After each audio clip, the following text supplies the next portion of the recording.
Morning and नमस्कार दोस्तों, स्वागत है आप सभी का एक बार फिर से आपके अपने YouTube channel GK search engine पर।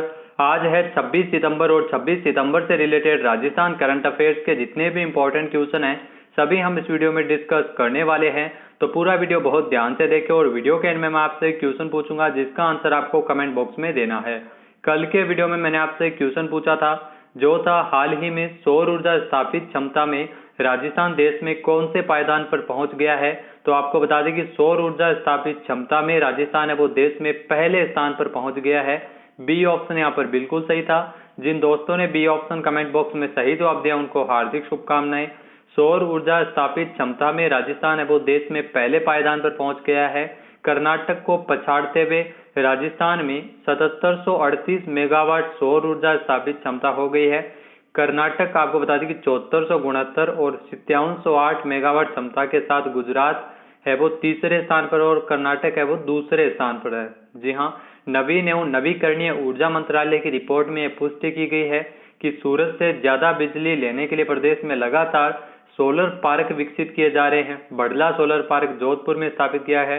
आपको बता दें कि साल 2030 तक 30,000 मेगावाट क्षमता सौर ऊर्जा से बिजली उत्पादन का लक्ष्य रखा गया है, जहां प्रतिदिन आपको बता दें कि इस प्लांट से तकरीबन 150 लाख यूनिट, सौर ऊर्जा प्लांट से 225 लाख यूनिट है वो बिजली उत्पादन है वो किया जा रहा है पवन ऊर्जा और सौर ऊर्जा के माध्यम से।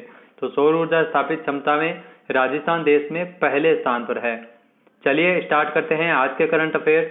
पहला क्वेश्चन है, हाल ही में राजस्थान में अनुकंपात्मक नियुक्ति नियम 1996 में संशोधन का अनुमोदन किसके द्वारा किया गया है। तो राजस्थान में अनुकंपात्मक नियुक्ति नियम 1996 में जो संशोधन का अनुमोदन किया गया सीएम अशोक गहलोत द्वारा। ए ऑप्शन यहाँ पर बिल्कुल सही है। आइए जानते हैं इंपॉर्टेंट फैक्ट। तो मुख्यमंत्री अशोक गहलोत की अध्यक्षता में जो कैबिनेट की बैठक हुई थी जिसमें अनुकंपा नियुक्ति का दायरा बढ़ाया गया है। इस बैठक में अनुकंपात्मक नियुक्ति नियम 1996 में संशोधन को मंजूरी प्रदान की गई है। मौजूदा नियमों में केवल आश्रितों में जो सरकारी कर्मचारी है अगर उसके पद के दौरान मृत्यु हो जाती है तो आश्रितों में पति पत्नी, पुत्र अविवाहित या विधवा पुत्री, दत्तक पुत्र अथवा दत्तक अविवाहित पुत्री को ही पात्र माना जाता था। लेकिन अब सरकारी कर्मचारी के निधन के बाद तलाकशुदा बेटी और अविवाहित राज्य कर्मचारी का अगर निधन हो जाता है तो उसके माता पिता, अविवाहित भाई बहन या फिर कोई आश्रित नहीं होने पर उसकी विवाहित बहन को भी अनुकंपा नियुक्ति मिल सकेगी। तो इसीलिए अनुकंपात्मक नियुक्ति नियम 1996 में संशोधन को मंजूरी प्रदान की गई है। नेक्स्ट यहाँ पे क्वेश्चन है, राजस्थान पर्यटन विभाग अपना आधिकारिक मोबाइल एप्लीकेशन ऐप कब लॉन्च करेगा। तो राजस्थान पर्यटन विभाग की ओर से जो अपना आधिकारिक मोबाइल एप्लीकेशन है वो 27 सितंबर को लॉन्च करेगा। ए ऑप्शन यहाँ पर बिल्कुल सही है। पर्यटन दिवस के अवसर पर इस ऐप की शुरुआत की जाएगी। एप्लीकेशन जो मोबाइल एप्लीकेशन है राजस्थान के पर्यटन विभाग द्वारा। आइए जानते हैं इंपॉर्टेंट फैक्ट। तो विदेशी और स्थानीय पर्यटकों को यात्रा को सुगम और सुरक्षित बनाने के लिए विश्व पर्यटन दिवस के अवसर पर 27 सितंबर को पर्यटन विभाग की ओर से अपना आधिकारिक मोबाइल एप्लीकेशन ऐप लॉन्च किया जाएगा। पर्यटकों को इस ऐप के माध्यम से पर्यटन संबंधी सटीक एवं प्रमाणिक जानकारी मिल सकेगी। मोबाइल ऐप में पर्यटकों की सुरक्षा के लिए फीचर भी दिया गया है। संकट की स्थिति में पर्यटक पैनिक बटन का उपयोग कर सकेगा जिसके माध्यम से उन्हें तुरंत पुलिस सहायता भी उपलब्ध की जा सकेगी। तो पर्यटन राज्य मंत्री गोविंद सिंह डोटासरा ने बताया है कि आधिकारिक मोबाइल ऐप है वो प्ले स्टोर तथा iOS पर उपलब्ध होगा जिसे 27 सितंबर को लॉन्च किया जाएगा। घरेलू और विदेशी स्थानीय पर्यटकों के लिए यह ऐप उनकी यात्रा को सुगम और सुरक्षित बनाने में मददगार साबित होगा और विश्वसनीय जानकारी उपलब्ध करवाएगा। नेक्स्ट यहाँ पे क्वेश्चन है, राजस्थान सरकार ने भूमि विकास बैंक से दीर्घकालीन कृषि ऋण लेने वाले किसानों के लिए कितने प्रतिशत ब्याज अनुदान की योजना लागू की है। तो राजस्थान सरकार की ओर से भूमि विकास बैंक के माध्यम से दीर्घकालीन कृषि ऋण लेने वाले किसानों के लिए 5% ब्याज अनुदान है वो दिया जाएगा इस योजना के तहत। तो बी ऑप्शन यहाँ पर बिल्कुल सही है। आइए जानते हैं इंपॉर्टेंट फैक्ट। तो राजस्थान सरकार ने किसानों के हित में एक बड़ा फैसला लिया है जिसमें भूमि विकास बैंक से दीर्घकालीन कृषि ऋण लेने वाले किसानों के लिए 5% ब्याज अनुदान योजना की लागू करने की घोषणा की है। इस समय पर ऋण चुकाने वाले काश्तकारों को 5% ब्याज दर से ऋण मिल पाएगा और यह योजना 31 मार्च 2022 तक लागू होगी। लागू रहेगी। तो आपको बता दें कि 1 अप्रैल 2021 से लेकर 31 मार्च 2022 तक की अवधि में ऋण लेने वाले सभी किसान इस योजना के पात्र होंगे। दीर्घकालीन कृषि ऋण जो 10% की ब्याज पर देय होता है तो समय पर अगर ऋण चुकाता है तो इन ऋण चुकाने वाले किसानों को 5% ब्याज अनुदान है वो सरकार राहत उन्हें प्रदान करेगी। नेक्स्ट यहाँ पे क्वेश्चन है, हाल ही में राजस्थान से किसका चयन साल 2019-20 के लिए राष्ट्रीय सेवा योजना पुरस्कार के लिए हुआ है?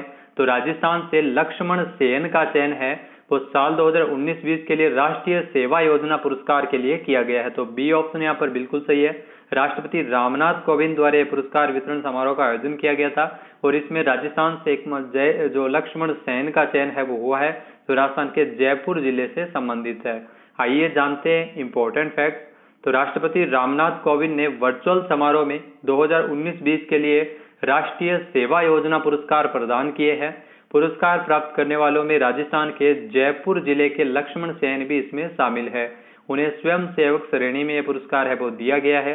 राष्ट्रीय सेवा योजना एनएसएस की अगर बात की जाए तो एनएसएस की स्थापना 24 सितंबर 1969 में जो महात्मा गांधी के जन्म शताब्दी के अवसर पर इसकी स्थापना है वो की गई थी।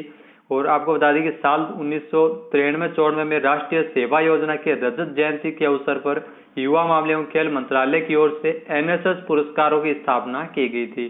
तो 2019-20 के लिए जो पुरस्कार दिए गए जिसमें राजस्थान के जयपुर के लक्ष्मण सेन भी शामिल है। इन पुरस्कारों का उद्देश्य विश्वविद्यालयों, कॉलेजों, परिषदों एवं वरिष्ठ माध्यमिक एनएसएस इकाइयों, कार्यक्रम अधिकारियों तथा एनएसएस स्वयं सेवकों को द्वारा जो स्वैच्छिक सामुदायिक के लिए उनके उत्कृष्ट योगदान को पहचानते हुए उन्हें पुरस्कृत करना है। नेक्स्ट यहाँ पे क्वेश्चन है, राजस्थान में किस जिले के समयश पालीवाल का चयन पंजाब में 26 सितंबर से होने वाली राष्ट्रीय सॉफ्टबॉल जूनियर प्रतियोगिता के लिए किया गया है? तो आपको बता दें कि राष्ट्रीय सॉफ्टबॉल जूनियर कंपटीशन के लिए जो 26 सितंबर से शुरू हो रही है इसमें समयश पालीवाल का चयन हुआ है जो उदयपुर से है। तो सी ऑप्शन यहाँ पर बिल्कुल सही है। आइए जानते हैं इंपॉर्टेंट फैक्ट। तो उदयपुर के जो एमडीएस सीनियर सेकेंडरी स्कूल के खेल प्रशिक्षक अबरार हुसैन ने बताया कि जो इस स्कूल के 12वीं कक्षा के छात्र समयश पालीवाल का चयन है वो फगवाड़ा पंजाब में 26 सितंबर से आयोजित की जा रही राष्ट्रीय सॉफ्टबॉल जूनियर प्रतियोगिता के लिए किया गया है। वहीं समयश पालीवाल है जो 26 सितंबर को राजस्थान टीम के द्वारा अपना पहला मैच खेलेगी। समयश के पिता यशवंत पालीवाल भी राष्ट्रीय स्तर के क्रिकेट खिलाड़ी रह चुके हैं और वर्तमान में गोल्सा एसोसिएट में कार्यरत है।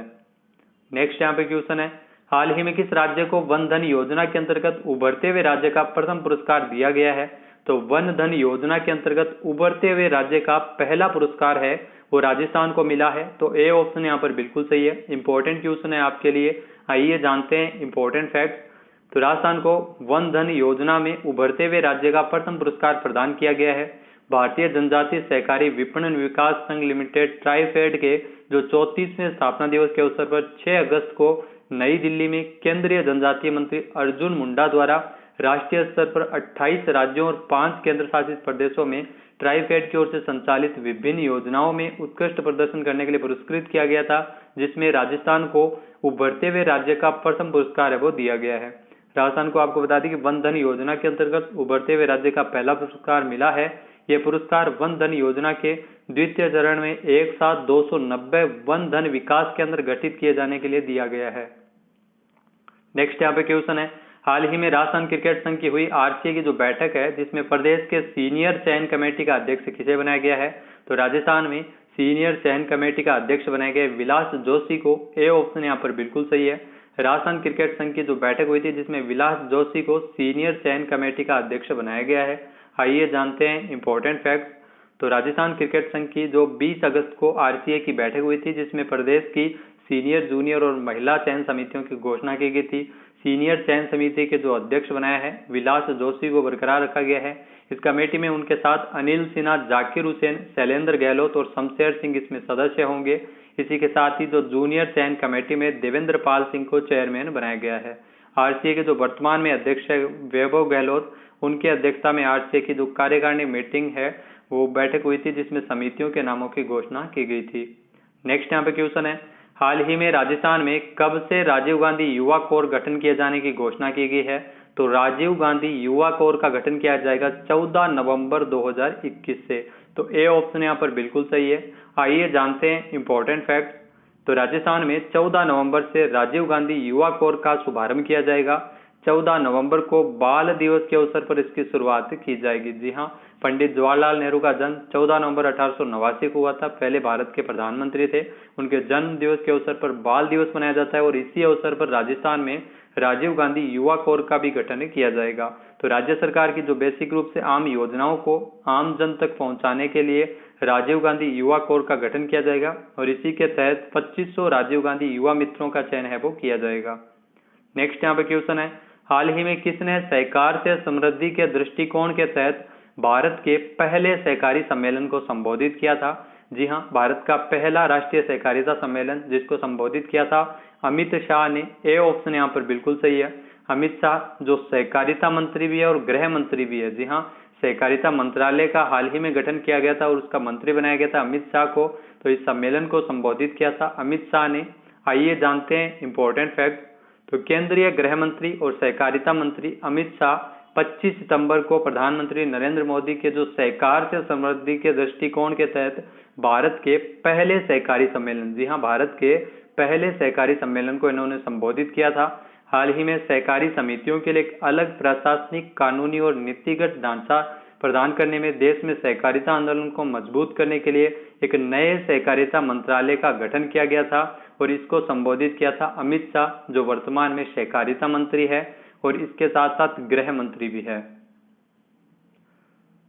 अगला यहाँ पे क्वेश्चन है, हाल ही में भारत में अंत्योदय दिवस कब मनाया गया है? जी हाँ, भारत में अंत्योदय दिवस मनाया गया है 25 सितंबर को। ए ऑप्शन यहाँ पर बिल्कुल सही है। पंडित दीनदयाल उपाध्याय की जन्मदिन के अवसर पर भारत में अंत्योदय दिवस मनाया जाता है। तो 25 सितंबर को अंत्योदय दिवस मनाया गया था। आइए जानते हैं इंपॉर्टेंट फैक्ट। तो भारत में पंडित दीनदयाल उपाध्याय की जयंती को चिन्हित करने के लिए हर साल 25 सितंबर को भारत में अंत्योदय दिवस मनाया जाता है। अंत्योदय का अर्थ है गरीब से गरीब व्यक्ति का उत्थान, यानी अंतिम व्यक्ति का उत्थान। यह दिन मोदी सरकार द्वारा 25 सितंबर 2014 को घोषित किया गया था और आधिकारिक तौर पर साल 2015 में पहला अंत्योदय दिवस है वो भारत में मनाया गया था। वहीं अगर बात की जाए पंडित दीनदयाल उपाध्याय की, तो ये राष्ट्रवादी नेता थे जो गरीबों और दलितों के लिए खड़े रहते थे। दीनदयाल उपाध्याय एक मानवतावादी, अर्थशास्त्री, पत्रकार, दार्शनिक और सक्षम राजनेता थे। इसके अलावा 1916 में इनका जन्म हुआ था। पंडित दीनदयाल उपाध्याय भारतीय जनसंघ के प्रमुख नेताओं में से एक थे जिन्हें बाद में भाजपा का उदय है वो हुआ। तो भाजपा के प्रमुख नेताओं में से एक रहे हैं पंडित दीनदयाल उपाध्याय। इनके जन्म दिवस के अवसर पर 25 सितंबर को भारत में अंत्योदय दिवस है वो मनाया जाता है। बात कर लेते हैं आज के हमारे क्विज की। तो आज का हमारा क्विज है, हाल ही में किस राज्य सरकार द्वारा राजीव गांधी इनोवेशन अवार्ड दिए जाने की घोषणा की गई है? एक बार फिर से सुनिएगा, किस राज्य सरकार ने राजीव गांधी इनोवेशन अवार्ड दिए जाने की घोषणा की है? इसका सही आंसर आपको कमेंट बॉक्स में देना है और अगर ये वीडियो आपको पसंद आए तो इसे लाइक और शेयर जरूर कीजिएगा। साथ ही साथ हमारे चैनल को सब्सक्राइब करना भी न भूलिएगा। इस वीडियो की जो पीडीएफ फाइल है वो आप वीडियो के डिस्क्रिप्शन बॉक्स से डाउनलोड कर सकते हैं और इस क्वेश्चन का आंसर आप वोट करके भी कर सकते हैं। वीडियो कैसा लगा कमेंट बॉक्स में जरूर बताइएगा। वीडियो देखने के लिए धन्यवाद। जय हिंद, जय भारत, जय राजस्थान।